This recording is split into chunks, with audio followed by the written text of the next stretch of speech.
family and friends. Welcome back to We Wednesday. Once again, we have another special edition for you on We Wednesday, where we are interviewing the beautiful and anointed Pastor Franny Skaggley. And we're talking about her book, Let's Be the Women and Let the Men Be the Men. So once again, welcome to today's broadcast on behalf of Pastor Nick and Pastor Franny. Welcome, welcome, welcome. So again, every Wednesday this month, we're going to be talking to Pastor Franny about her upcoming book. And we want to encourage each and every one of you to sign up for our women's conference at the end of this month, which will be April 26th. Through April 28th, and the conference is going to be about this awesome book. You'll have an opportunity to ask questions to Pastor Franny, Pastor Deborah. You definitely do not want to miss the conference. Go to ltmorlando.org/women. Sign up today and stay on at the end of the broadcast because we have a very special video we'd like to share with you concerning the conference. So, without further ado, let's welcome back our special guest, Pastor Franny Skaggley. Oh. Thank you. Welcome back, Pastor Franny.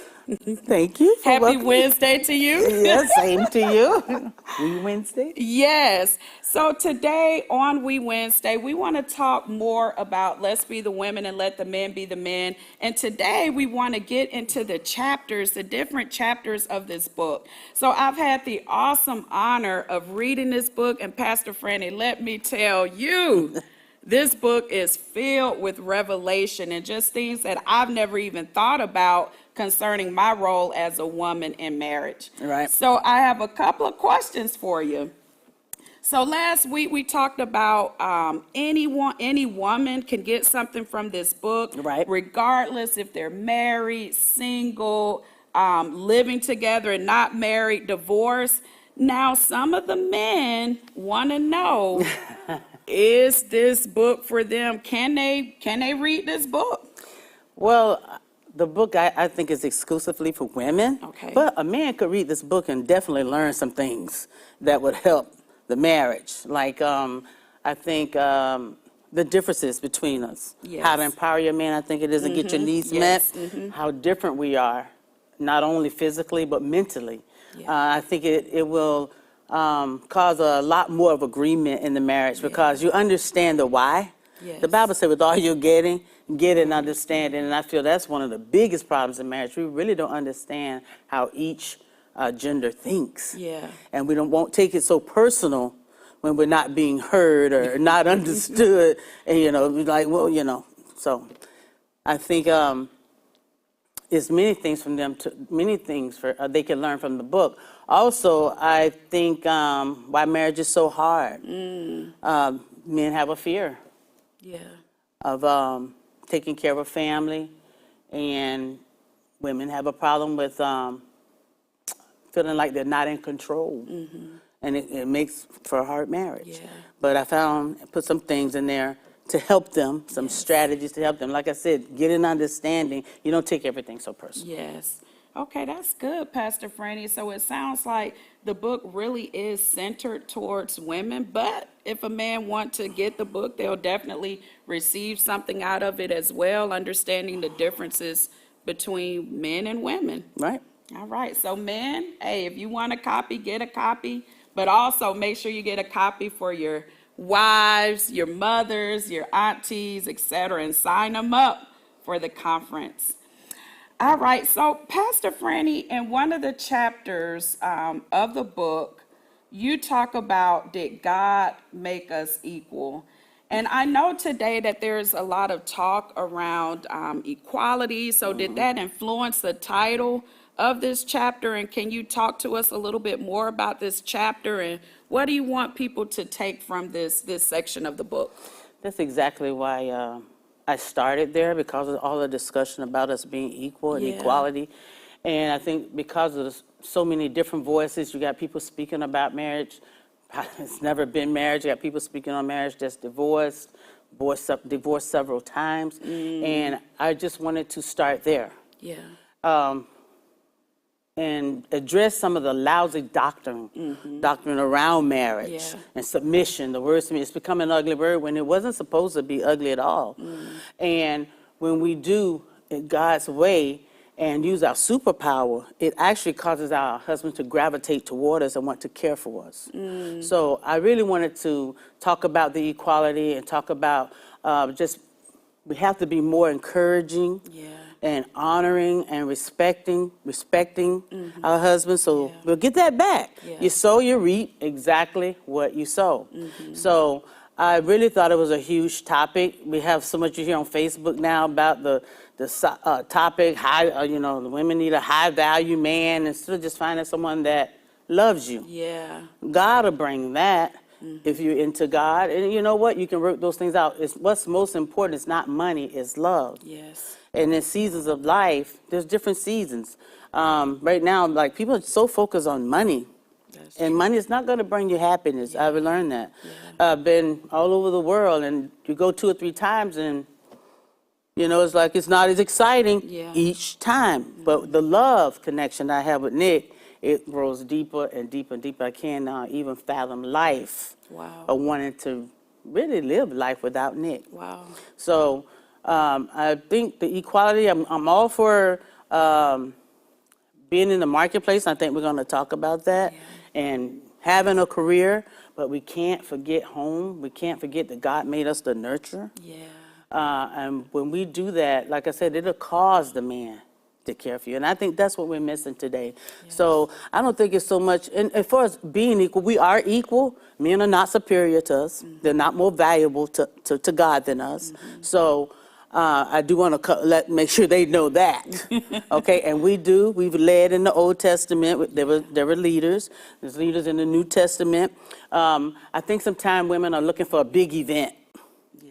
Everybody has this need or inordinate desire to be, I guess, out front. A lot of these women in the Bible, they just did great deeds. Like the dealer, the lady that dealt the purple fabrics, she was just a benefactor of Paul.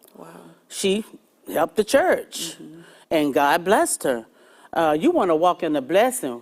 I don't know why we have to be like up front. We want to be front and center for everything.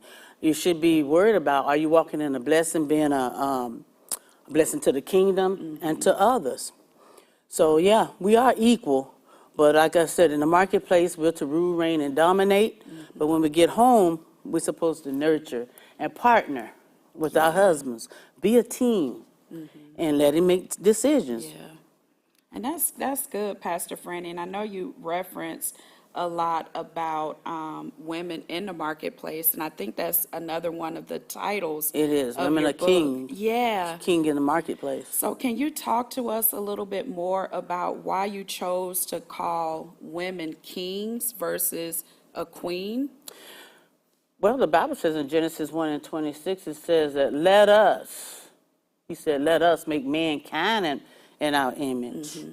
Right? He gave us power to have power over the fish, over everything that creepeth upon the earth. So that's men and women. When you're in the marketplace, we compete with a man. We don't have to respect the man because he's a man. Now, if he's your boss, okay, you can get a little bit more reverence there. And careful how you speak to your boss, right? But if you're in some type of competition or in sales, hey, you are to rule, reign, and dominate. So that's not the place to be the nurturer in the marketplace? No, you're there to win. And I think that's where women get it crossed. And so we go home, maybe that's what we need to be aspiring to do more in the marketplace is lead. Instead of, because maybe we're not leading there, so we get home, we're tired, we already felt like we ain't led nothing, we ain't ahead of nothing, we ain't doing nothing. And now, you got this husband of yours that wants to lead you as well. So I think that's what we need to aspire more for the marketplace. And then we get home, be that love for your children and for your husband. I mean, we're good for our children, but sometimes for our husbands, we like. And guess what? Those children are going to grow up and leave you someday. And I've seen now people getting divorced after 25 years, 30 years, because they fail to keep that love connection and support and encourage one another, help each other meet their goals. And sometimes what happens, they end up living through their children. Those children grow up and want their own life. Yeah. And now you're far apart and you don't know how to get it back together. So, yeah, I just have a heart for women, and I just want them to enjoy life as God has let me enjoy life in my later days. I'm so happy. And I just want it for other women as well. I think we should have that. Yes. And I just want to tell them how. Yes. That's awesome. So in another chapter, Pastor Franny, in your book on why is marriage so hard, I'm sure that many women can resonate with some of the challenges that you've discussed in your book.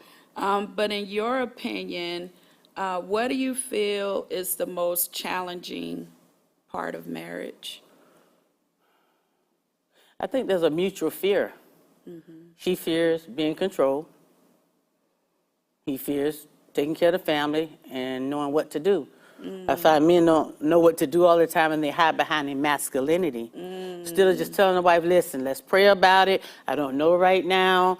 And so she'll know. But I think the fear is they know that we're going to start figuring out some things, some options. And we're going, let's do it like this. And that can aggravate a man. If it's just too much, they just seem to have a problem processing a lot of information at once. So they have to go to their little cave and think about it, then they come back and react, interact with you. So yeah, I think that's one of the biggest problems. And then marriage has changed so much in the last 2 decades. It's changed a lot. So I don't think, I know men don't know what to do. Women don't know what to do for that matter in some cases, because it's just so different. Yeah. It's so different. You used to could say, do this, do this, do this. Well, a lot of that old stuff we don't want, because a lot of it was male dominance, and that ain't marriage. Yeah. When you control somebody, that's slavery. Yes. So a lot of it, we don't want to bring back. Yeah. But you got to realize, too, we've had a lot of divorced families, and the young men haven't been taught or trained. Yeah. So now we marry them. And this is why God tells us to serve our husband as unto him. Because that makes it doable. Yeah. Because they can do some things that make you want to. Right? But when you do, the Bible says, do it as a service unto him. He says, when you serve and honor your husband, it is unto him. So that made it doable for me. Yeah. Because I love God. And let me tell you, God has rewarded me. He has rewarded me. And so many times, like I said, we're so afraid to give up that control. God, man, God puts us back in control when we do it his way. It's the weirdest thing. It's like, I'm not trying to control, but I'm in control. Yeah. Because Pastor Nick wants to give you my every wish. My every wish is his command. So I'm really in control. He just want to know what I want, and he's so busy trying to get it. Nice. It's so wonderful. But you'll see in the book, it took some time to get there. Marriage is a process, but I'm just telling you, it can end up great. God will reward you just like he said he would. That's awesome. Such revelation. And in this book, the chapter that we were just talking about, why marriage is so hard, Pastor Franny covers different challenges. She gives us strategies for how to work through these things. And also, remember, for our women's conference, she's going to be talking through some of these strategies. So once again, you definitely do not want to miss the conference. Stay on. We have a special video we'd like to share with you. And join us again next Wednesday for We Wednesday, because we're going to be talking more to Pastor Franny about let's be the women and let the men be the men. And until we see you next time, always remember to enjoy life. Hi, I'm Pastor Franny. I've been married for over 40 years. And many women have asked me, what is the secret to a successful, happy marriage? Well, the short answer is Jesus. But there's a bit more to it, and it goes much deeper than our outer beauty, right? I'm sure you guys know that. What if I told you that God gave you a superpower just for your marriage, so that when utilized properly, you can turn even the worst situations from a nightmare to a dream? I'm talking about owning your own strength, discovering your God-given superpower, and walking in victory. If you want to unleash that power, then you've got to attend the Let's Be the Women Conference. It is based on my brand new book. Woo! Let's be the women and let the men be the men. Mark your calendars. On Friday, April 26th, I'm going to be dropping some serious wisdom straight from this book, which is based on the book, the Word of God. But that's not all. On Saturday, April 27th, we're going to be switching gears with a luncheon, a fabulous Italian feast at Maggiano's Little Italy. Imagine this: delicious food, lasagna, calamari, zucchini, oh my, interactive games, amazing prizes, and an in-depth review on the book. And guess who I have the honor of joining me? My very own spiritual mom, Pastor Deborah Poe, overseer of Revealing Truth Ministries. On Sunday morning, April 28th, Pastor Deborah Poe will deliver our final word to close out the conference. It's going to be a weekend to remember. We will answer your burning questions and leave you feeling empowered and ready to conquer the world. So, are you ready to be the woman you were always meant to be? Join me for the Let's Be the Women Conference. The services on Friday and Sunday are absolutely free to attend. Tickets for the luncheon on Saturday are just $29.95, and the book is $19.95 if brought separately. Or you can get the combo for just $39.95. That's the luncheon ticket and the book for $39.95, a $10 savings. So invite your sister, your mother, your aunties, your titi, your girlfriends, your gram, and don't miss this life-changing experience. Sign up now at www.ltmorlando.org/women, and I'll see you there.